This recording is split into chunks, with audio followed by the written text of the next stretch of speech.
تمہیں میرا ایڈریس کہاں سے ملا؟ پروفیسر عبدالکریم سے۔ وہ خاموش ہو گئی تھی۔ ابھی بھی اس طرح روتے ہو جیسے پہلے؟ اس نے مسکرانے کی کوشش کی تھی۔ نہیں، اب تو بہت عرصہ ہو گیا ہے میں نہیں رویا۔ آخری بار تب رویا تھا جب تمہارے مرنے کی اطلاع۔ ان 6 سالوں میں بہت بدل گیا ہوں۔ اب رونا بھی میرے لیے ممکن نہیں رہا۔ آج پتہ نہیں کیا ہوا، تمہارا انتظار کرتے کرتے تھک گیا تھا، سیڑھیوں میں بیٹھ گیا اور پتہ نہیں کیا ہوا، سارا ماضی یاد آنے لگا۔ یوں لگا بیچ کے 6 سال غائب ہو گئے ہیں۔ مجھے لگا میں ویسے ہی تم سے ملنے آیا ہوں جیسے 6 سال پہلے کیتھیڈرل میں ملنے آیا تھا۔ تمہیں یاد ہے نا، تب میں بہت رویا کرتا تھا۔ ثانیہ نے اس کے ہونٹوں پر ایک معصوم سی مسکراہٹ دیکھی تھی۔ جتنا زاروں قطار میں تمہارے سامنے رویا ہوں، کسی اور کے سامنے نہیں رویا۔ اس نے نظریں جھکا لی تھی۔ کمرے میں ایک بار پھر خاموشی چھا گئی تھی۔ تم سے جب میں پہلی بار ملا تھا تو میں 19-20 سال کا تھا، جذباتی، بزدل، کم ہمت، چھوٹی چھوٹی باتوں پر رو پڑنے والا۔ ان دنوں مجھے سارے راستے بند نظر آتے تھے۔ مجھے یوں لگتا تھا جیسے میں کوئی جانور ہوں جسے شکار کرنے کے لیے چاروں طرف سے گھیر لیا گیا ہو۔ مجھے لوگوں سے خوف اور وحشت ہوتی تھی۔ میرا ہاتھ اور دل دونوں خالی تھے۔ میں نے تمہیں بتایا تھا نا کہ ٹینا سے آخری ملاقات سے پہلے ایک رات میں نے اللہ سے دعا کی تھی۔ میں نے اس سے سکون اور سہارا مانگا تھا۔ میں نے اس سے آسانی اور محبت مانگی تھی۔ میں نے اس سے اپنے گناہوں کی معافی مانگی تھی۔ اس رات پتہ نہیں کیوں مجھے یہ احساس ہوا تھا کہ اللہ نے میری دعا قبول کر لی ہے۔ مجھے یوں لگا جیسے اگلے دن میری ساری مشکلات ختم ہو جائیں گی، ٹینا مجھے مل جائے گی۔ وہ کافی کے مگ کو دیکھتے ہوئے اس کے کناروں پر انگلیاں پھیر رہا تھا۔ ٹینا نہیں ملی، مگر اگلے دن مجھے تم مل گئی۔ پارک میں نے تمہیں نہیں دیکھا، مگر تم نے مجھے دیکھا۔ اس رات وہ جو احساس ہوا تھا نا کہ میری دعا قبول ہو گئی ہے، وہ غلط نہیں تھا۔ میری دعا واقعی قبول ہوئی تھی۔ تم سے بڑھ کر سہارا اور سکون مجھے کوئی نہیں دے سکتا تھا۔ تم سے زیادہ محبت مجھے کہیں سے نہیں مل سکتی تھی۔ تمہیں پتہ ہے تب تم نے میرے لیے کیا کیا؟ تم نے میرے جسم میں سے ایک ایک کانٹا نکال دیا اور پھر ہر زخم کو سی دیا۔ میں سوچتا ہوں اس دن اگر مجھے ٹینا مل جاتی، تم نہ ملتی تو کیا ہوتا؟ ٹینا اور میں شادی کرتے، ویسے ہی گھر بناتے جیسے اس کے پیرنٹس یا میرے پیرنٹس نے بنایا تھا، اسی طرح لڑتے جیسے وہ دونوں لڑتے تھے، ہمارے بچے ویسے ہی زندگی گزارتے جیسے میں یا ٹینا اپنے پیرنٹس کے پاس گزار رہے تھے، مصنوعی اور خالی زندگی۔ میں ساری عمر خدا کے وجود سے اتنا ہی بے نیاز رہتا جتنا تب تھا۔ میں ٹینا کو خوش رکھنے کے لیے مکمل طور پر ریئلزم کا شکار ہو جاتا۔ میرا دین، میرا پیغمبر صلی اللہ علیہ وآلہ وسلم، میرا اللہ، مجھے تو کسی کے بارے میں کچھ خبر نہ ہوتی۔ میں بیکار چیزوں کے پیچھے بھاگتے بھاگتے زندگی ختم کر لیتا۔ 6 سال میں نے اللہ کا اتنی بار شکر ادا کیا ہے کہ اس دن مجھے ٹینا نہیں ملی، تم ملی۔ چاہے جس مقصد کے لیے بھی کی، مگر تم نے میرے ساتھ نیکی کی۔ اس وقت دنیا میں صرف ایک شخص ایسا ہے جس کا احساس میں چاہوں بھی تو نہیں اتار سکتا، اور وہ تم ہو۔ تم مجھے تاریکی سے روشنی کی طرف لے کر آئی تھی۔ مجھے مسلمان میرے ماں باپ نے نہیں، تم نے بنایا۔ کان میں اتارنے والی آواز سے کوئی مسلمان نہیں ہوتا، دل میں اترنے والی آواز سے مسلمان ہوتا ہے، اور میرے دل میں تمہاری آواز اتری تھی۔ میں نے اپنے اللہ، اپنے پیغمبر صلی اللہ علیہ وآلہ وسلم، اپنے دین کو تمہارے ذریعے پہنچا۔ جب پہچان لیا تو زمین پر کھڑے ہونے کا طریقہ آ گیا، زندگی کے راستے نظر آنے لگے۔ میں ایک بار پھر سے دنیا کو دیکھنے کے قابل ہو گیا، حتیٰ کہ تمہارے مرنے کی خبر پر بھی پہلے کی طرح میں زندگی اور دنیا سے مایوس نہیں ہوا۔ میں نے پہلے کی طرح خدا کے سامنے شکووں کی قطاریں کھڑی نہیں کی۔ میں نے صبر کیا۔ میں نے ان چیزوں کو یاد رکھنے کی کوشش کی جو اللہ مجھے دے رہا تھا۔ ان 8 سالوں میں نے بہت کچھ حاصل کیا۔ اپنا MCS مکمل کیا، ایک کمپیوٹر فارم میں بہت اچھی جاب مل گئی۔ اچھی زندگی گزارنے کے لیے جتنی آسائشیں ضروری ہوتی ہیں وہ سب میرے پاس ہیں، اور اب میں پہلے کی طرح زندگی سے ناخوش بھی نہیں ہوں۔ اپنی ہر بے چینی اور پریشانی کا علاج میں نے قرآن پاک میں ڈھونڈا ہے۔ 6 سال اکیلے گزارنے کے بعد اس سال میں شادی کرنا چاہتا تھا۔ زندگی میں کسی نہ کسی اسٹیج پر آپ کو رشتوں کی ضرورت محسوس ہوتی ہے۔ 6 سالوں میں بہت سی لڑکیوں سے ملتا رہا ہوں، لیکن ہر بار شادی کا سوچتے ہی میرے سامنے تم آ کر کھڑی ہو جاتی تھی۔ اس نے ثانیہ کو گھٹنوں کے گرد بازو لپیٹے اور پھر اس میں چہرہ چھپاتے ہوئے دیکھا تھا۔ میں ہر لڑکی کا موازنہ تم سے کرتا تھا۔ میں چاہتا تھا جو بھی میری زندگی میں آئے وہ تمہارے جیسی ہو۔ میں اپنے پیرنٹس جیسا گھر بنانا نہیں چاہتا تھا، میں گھر جیسا گھر چاہتا تھا۔ میں چاہتا تھا وہ میری اولاد کو میری طرح اللہ سے بے نیاز نہ رکھے جیسے میرے پیرنٹس نے مجھے رکھا۔ میں چاہتا تھا وہ میری اولاد کو اچھا مسلمان بنائے، وہ مجھے صرف یہ نہ بتاتی رہے کہ دنیا کی ترقی کتنی ضروری ہے، وہ مجھے باہر سے نہیں اندر سے سمجھے۔ 8 سال میں کسی ایسی لڑکی سے نہیں ملا جو یہ سب کر سکتی تھی۔ جب سے یہاں سیٹ ہوا ہوں تب سے میں اسلامک سینٹر جاتا رہا ہوں۔ پروفیسر عبدالکریم سے میں نے ایک بار اپنی شادی کی خواہش ظاہر کی۔ میں نے انہیں بتایا کہ مجھے ایسی لڑکی کی ضرورت ہے جو صرف مسلمان نہ ہو بلکہ دین کو سمجھتی بھی ہو، جو دنیا کے پیچھے بھاگنے والی نہ ہو، جو ہر اچھے اور برے حالات میں میرے ساتھ رہے، مجھ سے وفادار ہو، جو میری اولاد کی اچھی پرورش کر سکے۔ میں نے کوئی اور شرط نہیں رکھی تھی۔ میرا دھیان اور کسی بات کی طرف گیا ہی نہیں۔ انہوں نے مجھے تمہارے بارے میں بتایا، وہ سب کچھ جو وہ جانتے تھے، جو تم نے انہیں بتایا تھا۔ انہوں نے پوچھا تھا کہ میں تمہاری مرضی کے ساتھ تم کو قبول کر سکتا ہوں۔ مجھے کوئی اعتراض نہیں ہوا۔ وہ تمہیں ثانی کہتے تھے، مجھے کبھی شک نہیں ہوا کہ تم تھی۔ ہاں، ہر بار ثانی کہنے پر مجھے تمہارا نام ضرور یاد آ جاتا تھا۔ اس دن میں ثانی سے ملنے گیا تھا اور سامنے آنے والی ثانیہ تھی۔ وہ خاموش ہو گیا تھا۔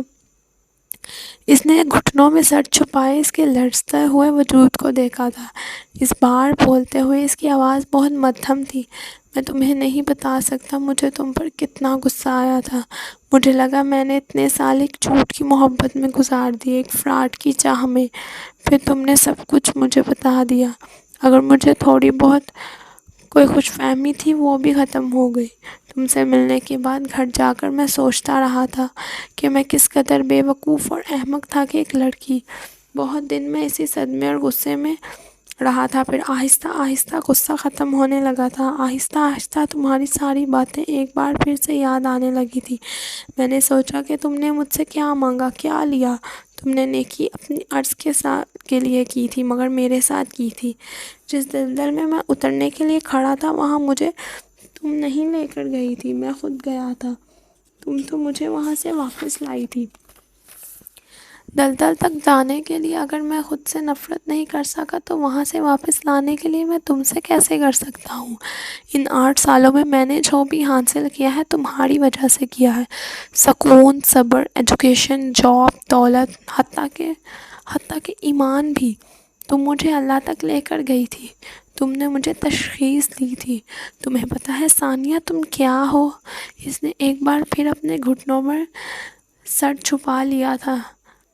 میلے دامن اور داغدار دل والے لوگ ویسی زندگی نہیں گزارتے جیسے تم گزار رہی ہو، ویسے کام نہیں کرتے جیسے تم نے کیے۔ مجھے اور تمہیں دوبارہ ملانے والا اللہ ہے اور وہ ہمارے بارے میں سب کچھ جانتا ہے۔ میں بہت دنوں پہلے تمہارے پاس آنا چاہتا تھا مگر ہر بار رک جاتا، لیکن آج جب تمہیں کمیونٹی سینٹر میں دیکھا تو پھر میں ٹھہر نہیں سکا۔ تم نے راستے میں لفٹ لینے سے انکار کر دیا اور میں یہاں چلا آیا۔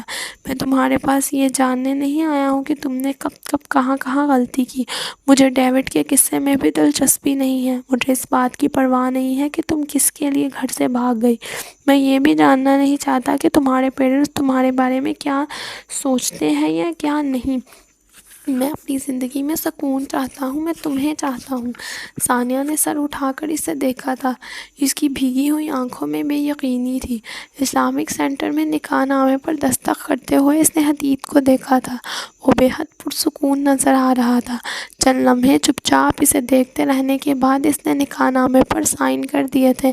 میں کوشش کروں گا ایک بار تمہارے پیرنٹ سے کانٹیکٹ کرو، تمہیں ان سے ملواؤں، ہو سکتا ہے وہ تمہیں معاف کر چکے ہوں۔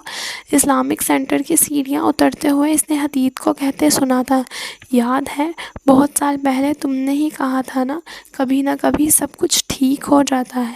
ثانیہ نے جواب دینے کی کوشش نہیں کی تھی، اسے یاد آ رہا تھا اس کے ساتھ یہاں آنے سے پہلے اس نے حدید سے پوچھا تھا، کیا تمہیں واقعی لگتا ہے کہ اپنے سارے گناہوں کے بعد بھی تمہارے لیے ویسی بیوی ثابت ہو سکوں گی جیسی تم چاہتے ہو؟ کیا تم واقعی میرا ماضی بھول جاؤ گے؟ نہیں، میں تمہارا ماضی نہیں بھول سکتا، کیونکہ اس ماضی سے تو میری بہت اچھی یادیں وابستہ ہیں۔ حدید نے جواب دیا تھا، کیا تم میرے جیسی گناہ گار عورت کے ساتھ رہ کر پچھتاؤ گے نہیں؟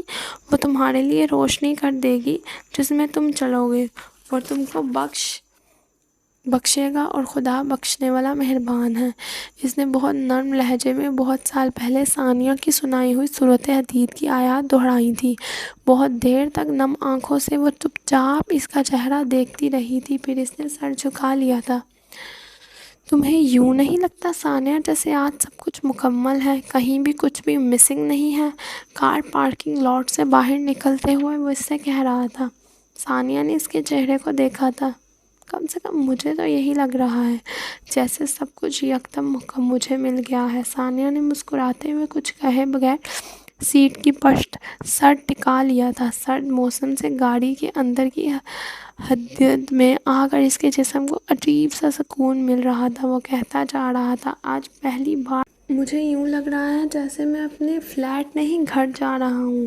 میں اس فیلنگ کو لفظوں میں بیان نہیں کر سکتا، یہ بتانا مشکل ہے۔ بالآخر میں نے ایک گھر بنا لیا۔ حدید کی آواز دھیمی تھی، مگر دھیمی آواز سے بھی اس کی خوشی کا اندازہ لگانا مشکل نہیں تھا۔ وہ خاموشی سے ونڈو اسکرین کے پار نظر آنے والی سڑک دیکھتی رہی۔ بوجھل ہوتی ہوئی آنکھوں کو اس نے بند کر لیا تھا۔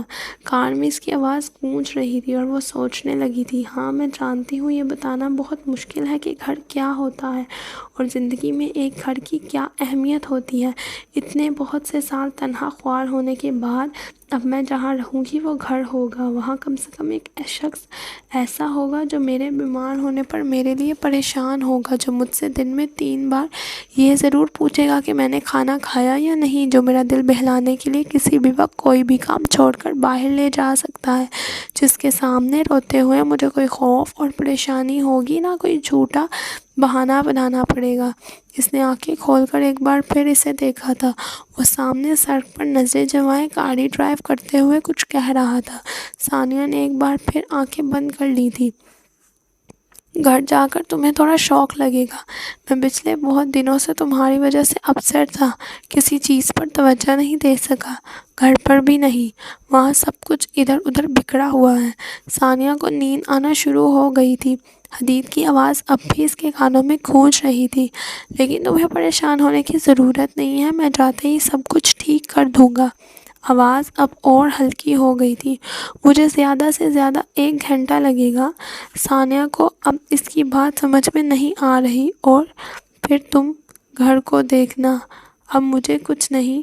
حدید نے بات کرتے کرتے گردن موڑ کر اسے دیکھا تھا اور خاموش ہو گیا تھا۔ نیند میں ثانیہ کا ہاتھ گیئر اور ہینڈل بریک کے پاس دھڑا ہوا تھا۔ حدید نے بہت احتیاط سے اس کا ہاتھ پکڑ کر اس کی گود میں رکھ دیا۔ لیور دبا کر اس نے ثانیہ کی سیٹ کی بیک کو تھوڑا اور پیچھے کر دیا۔ حدید نے ثانیہ کی سیٹ بیلٹ کو آہستہ آہستہ چیک کیا تھا، اور پھر مطمئن ہو کر اس نے اپنی توجہ ایک بار پھر سڑک پر مرکوز کر لی تھی۔ کار میں اب بالکل خاموشی تھی۔ بعض دفعہ خاموشی وجود پر نہیں دل میں اترتی ہے، پھر اس سے زیادہ مکمل، خوبصورت اور بامعنی گفتگو کوئی اور چیز نہیں کر سکتی، اور یہ گفتگو انسان کی ساری زندگی کا حاصل ہوتی ہے، اور اس گفتگو کے بعد ایک دوسرے سے کبھی دوبارہ کچھ کہنا نہیں پڑتا، کچھ کہنے کی ضرورت رہتی ہی نہیں۔ وہ پرسکون انداز میں مسکراتے ہوئے سوچ رہا تھا۔